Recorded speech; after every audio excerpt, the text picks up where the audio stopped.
ओम नमो नारायणाय। महाराष्ट्र के पालघर में संतों की पीट पीट कर हत्या कर दी गई। व्यक्ति की हत्या तब की जाती है जब कोई जघन्य अपराध करता है। वो संत केवल अपने ब्रह्मलीन दिवंगत गुरुदेव को अंतिम संस्कार करने के लिए उनके पास जा रहे थे और रास्ते में एक स्थान पर एक गांव में लोगों ने घेर करके उनको पीट पीट करके मार डाला। लेकिन बात कुछ हजम नहीं होती, क्योंकि यहाँ बहुत सारी चीज़ें हैं। एक तो ये कि पुलिस के रहते हुए उनको मार डाला लोगों ने, और उसके वीडियो में स्पष्ट दिखाई दे रहा है कि एक पुलिस वाला उन संतों को भीड़ के हाथ में सौंप देता है। अरे भाई, पुलिस का कर्तव्य होता है। बड़े से बड़ा खूंखार आतंकवादी भी अगर कुछ गलत काम कर दे, ऐसे आतंकवादी को भी पुलिस जब कहीं से कहीं ले जाती है तो पूरी सुरक्षा देती है। एक खरोज तक उस आतंकवादी को नहीं आने देती है। जो आतंकवादी लाखों हजारों बेगुनाह लोगों को बम से मार देता है, ऐसे लोगों की भी पुलिस मरते दम तक रक्षा करती है। लेकिन वो पुलिस वाला कैसा था जिसने उन संतों को भीड़ के हाथ में मरने के लिए सौंप दिया? और उसका पुलिस रहना कैसे उचित है? अगर वो किसी को बचा नहीं सकता तो उसका पुलिस होना धिक्कार है, थू है उसके ऊपर। और उसके आगे भी यदि वो पुलिस की नौकरी करता है, पुलिस के महकमे में रहता है, तो उसे इसके लिए उसे घोर से घोर कठोर सजा उसे देनी चाहिए। लेकिन बात यहाँ कुछ और भी है। यहाँ दोषी केवल पुलिस वाले नहीं हैं, यहाँ दोषी उद्धव सरकार भी है। महाराष्ट्र की उद्धव ठाकरे की सरकार, इनको भी सजा भुगतनी पड़ेगी। ये सब इन भैया घटना घटी 16 तारीख को, श्रीमान जी को पता नहीं चला। 18 तारीख को, 17, 19 तारीख तक भी श्रीमान जी को कुछ पता नहीं चला। वो तो संयोग से जब वीडियो वायरल हुए और जब पूरे देश में फैल गया और देश भर से जब दबाव आने लगा, तब जाकर के महाशय ने कार्यवाही की। क्यों भाई? आपके किसी पार्टी के कार्यकर्ता को जरा भी कुछ हो जाता है, कोई धक्का तक दे दे, तो पूरा देश में धरना प्रदर्शन आंदोलन करने लग जाते हो। और हमारे वो संत जिन्हें लोगों ने पीट पीट कर मार डाला, और आपकी सरकार की जो पुलिस है और उस पुलिस का जो व्यक्ति, और वीडियो में दिख रहा है कि एक पुलिस वाला नहीं, कई सारे पुलिस वाले, तब भी वो संत मारे जाते हैं। ये चक्कर है थोक में मिलने वाले वोटों का।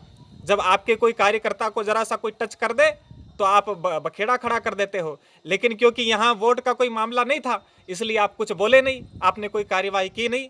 तो ये सारा चक्कर वोटों का है, तुष्टीकरण का है।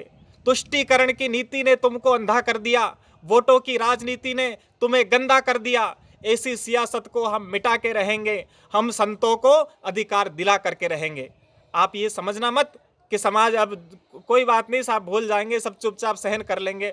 हम सहन करने वाले नहीं हैं। और आप लोग, ये धरती जो महाराष्ट्र की धरती है और जो वीर शिवा की धरती और बाल ठाकरे की धरती पर संतों के साथ ऐसा अपमान हो जाए और आप चुपचाप बैठे देखते रहो, ये अपराध है। ये आपने कुकृत्य किया है और हम आपसे कहना चाहते हैं, कैसा किया कुकृत्य? क्रूर मंत्री पद की नादानी ने माँ की कोख कलंकित कर दी, अपनी कलुष कहानी ने ठाकरे कुल को दाग लगाया, निर्बुद्धि नादानी ने। अरे डूब मरो जाकर लल्लू मुल्लू चुल्लू भर पानी में। फल पाओगे आज नहीं तो कल अपने अभिमान का, हर बच्चा प्रतिशोध करेगा संतों के अपमान का। पूरा देश आज स्तब्ध है, विक्षुब्ध है और क्रोधित है, और वो प्रतिशोध लेने के लिए तैयार खड़ा है। अगर ये लॉकडाउन न होता, मैं सौगंध पूर्वक ये कहता हूं, अगर ये लॉकडाउन न होता और हम देश के, समाज के, राष्ट्र के, शासन के प्रति अपने कर्तव्यों से बंधे ना होते, अगर हम उनकी आज्ञा का पालन ना कर रहे होते, तो अभी नज़ारा कुछ और ही होता।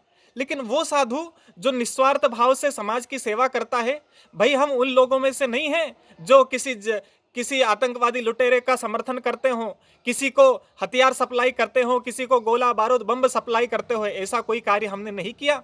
और हमने, इन संतों ने हमेशा जब भी आवश्यकता पड़ी, निस्वार्थ भाव से समाज के लिए, देश के लिए हर एक व्यक्ति का सहयोग किया है। चाहे वो किसी पार्टी का रहा हो, चाहे किसी समाज का, हर एक व्यक्ति की सहायता करना ये संतों का काम रहा है।